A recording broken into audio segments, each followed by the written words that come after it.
नियम 67 के तहत काम रोको प्रस्ताव लाया। भ्रष्टाचार पर सरकार चर्चा करे।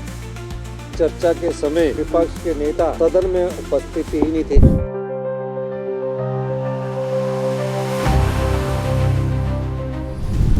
आज भारतीय जनता पार्टी ने नियम 67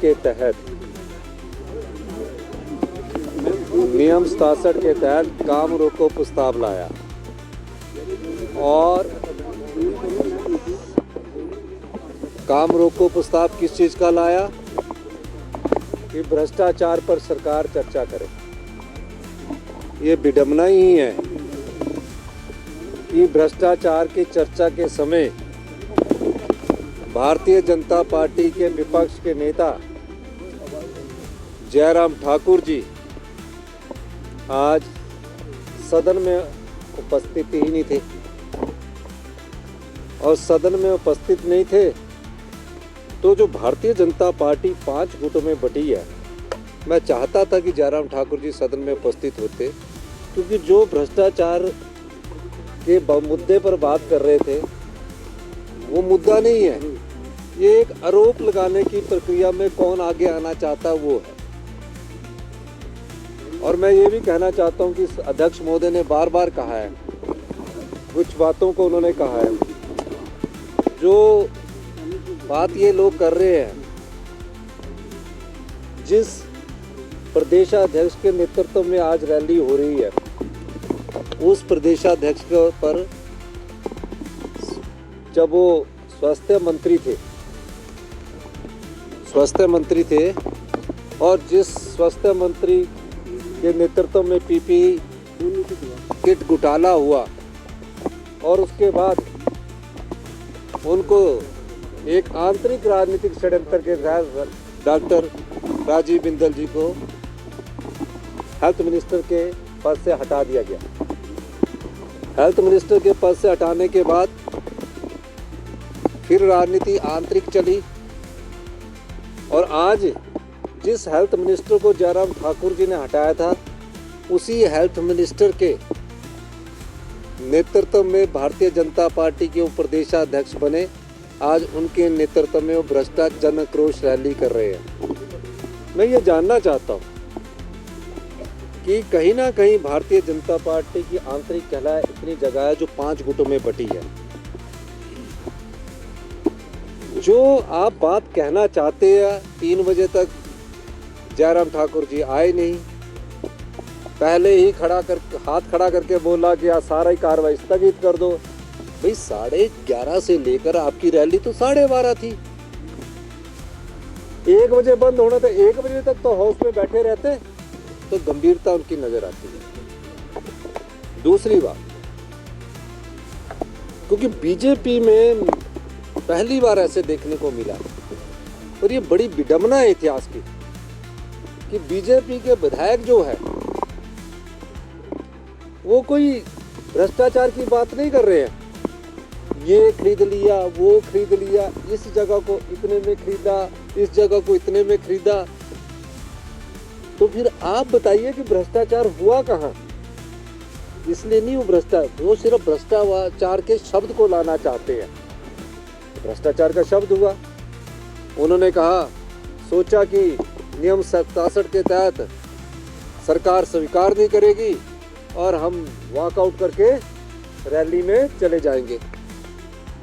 मैं तो खुद कई दिनों से कह रहा था, पिछले कल की भी मेरी न्यूज़ देख लेना, कि मैं चाहता हूं कि भ्रष्टाचार के मुद्दे पर ये सरकार चर्चा करे। और जैसे ही हमने स्वीकार किया तो फैक्ट्स कुछ नहीं थे। जंगल कट रहे हैं, माइनिंग हो रही है, ये हो रहा है। ये तो आप गवर्नर एड्रेस को संबोधित कर रहे हैं। फैक्ट्स हम लाएंगे कल। और जो भी भ्रष्टाचार में लिप्त व्यक्ति होंगे, जिनके खिलाफ साक्ष्य होंगे, हमारी सरकार ऐसे लोगों के खिलाफ सख्त कार्रवाई करेगी।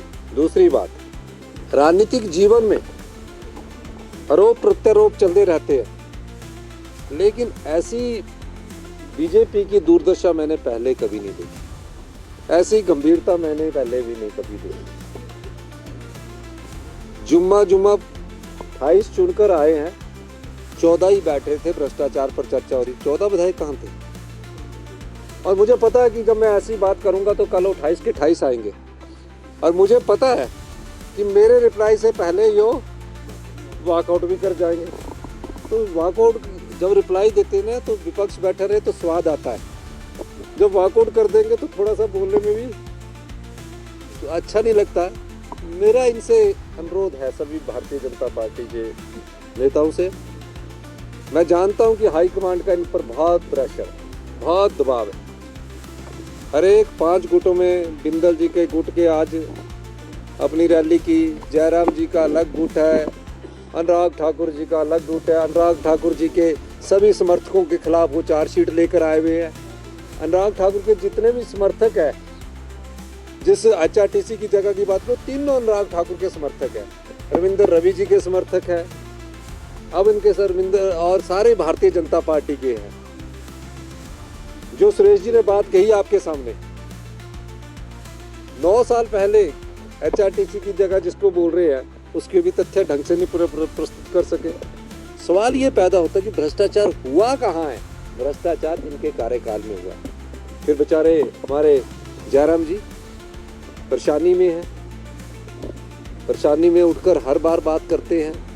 मैं उनकी परेशानी समझता हूँ, क्योंकि मैं 35 साल संघर्ष करके निकला हूँ, तो मुझे परेशानी का पता है।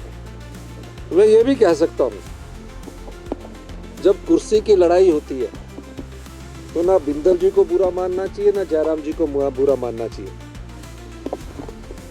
मैं तो कई बार कुर्सी से हटा हूँ, तो जब कुर्सी से हटते हैं उस समय की तड़फन ऐसी होती है कि अपनी कुर्सी कैसे बचाई जाए। और मैं हाई कमांड को कैसे बताऊं कि आज सबसे ज़्यादा जोर से मैं मिला। अब जब जिसने भ्रष्टाचार का प्रस्ताव रखा वो सुरेश ने आपको अच्छी बात बताई ना, अब वो दूसरा विधायक बोलता है कौन है, मैं बिलासपुर का मैं नहीं हूँ। ये तो हाल है बेचारों के। अब मुझे बताइए, आपने भी देखा, अब मुझे ये बताइए, नहीं ठीक है वो नहीं है, मैं त्रिलोक जम्वाल जी की बात कर रहा हूँ, वो नहीं थे, तो सुरेश जी ने थोड़ा स्पष्टीकरण दिया। और इन्होंने तो विधायक का नाम लिया, किसी का नाम थोड़ी लिया था। पर जिनको तकलीफ होती है वो तो उठ के खड़ा ही हो जाता है ना। तो इसलिए मैं ये कहना चाहता हूँ कि ये पहली बार हिमाचल प्रदेश के इतिहास में हुआ, पहली बार हिमाचल प्रदेश के इतिहास में हुआ। चर्चा वो ला रहे हैं, स्वीकार हम कर रहे हैं, और भाग वो रहे हैं, बैठे हुए हम हैं। ये भी पहली बात है। और कह रहे हैं कि अब ये तो हमारी स्वीपिंग स्टेटमेंट है, डॉक्यूमेंट नहीं है, ये कागज में मैंने साइन कर दिए। वो कागज तो कोई भी RTI से ले सकता भाई। तो ये चीज़ मुझे विपक्ष की दुर्दशा देख के बड़ा दुख भी हो रहा है, लेकिन मैं समझता हूँ संभावना जो मुझे, आपको भी 2 महीने में नज़र आ जाएगी संभावना। एक जो हमारा कांग्रेस से जो हमारी गंदगी गई ना, उन्होंने अभी भारतीय जनता पार्टी में गंदगी डालना शुरू कर दिया। अब भारतीय जनता पार्टी में जो गंदगी डालनी शुरू की, अब उनसे ये पूछो, वो उनको चला रहे हैं, ये नहीं चलना चाह रहे बेचारे। ये तो चाहते हैं कि यार ठीक है, हिमाचल की जनता ने दोबारा से कांग्रेस की सरकार को मैंडेट दिया, 34 से 40 पहुंच गए। लेकिन उनकी मैं जानता हूँ, वो मैं जानता हूँ ना उनको, सबको, सब मेरे कोई जनरल सेक्रेटरी था, मेरे साथ किसी ने काम किया हुआ। आप जो 6 और 3 9 और 1 10 अब वो अलग ग्रुप है, उसने परेशान कर रखा है, उसका असर दिख रहा है। कुर्सियां कितनी लगी हुई थी बेचारे, कुछ कुर्सियों से पहले चले गए। तो भारतीय जनता पार्टी एक अनुशासित पार्टी थी, अब अनुशासनहीनता वहाँ आ गई है। अब बेचारे उनको संभाले या अपनी कुर्सी संभाले, या भ्रष्टाचार के समय वो इधर उधर खिसक रहे बैठे कोई, क्योंकि उल्टा चोर कोतवाल को नहीं डांट सकता। और मैं आपको एक बात कहना चाहता हूँ, 2 साल में हमारी सरकार ने भ्रष्टाचार के चोर दरवाजे बंद किए।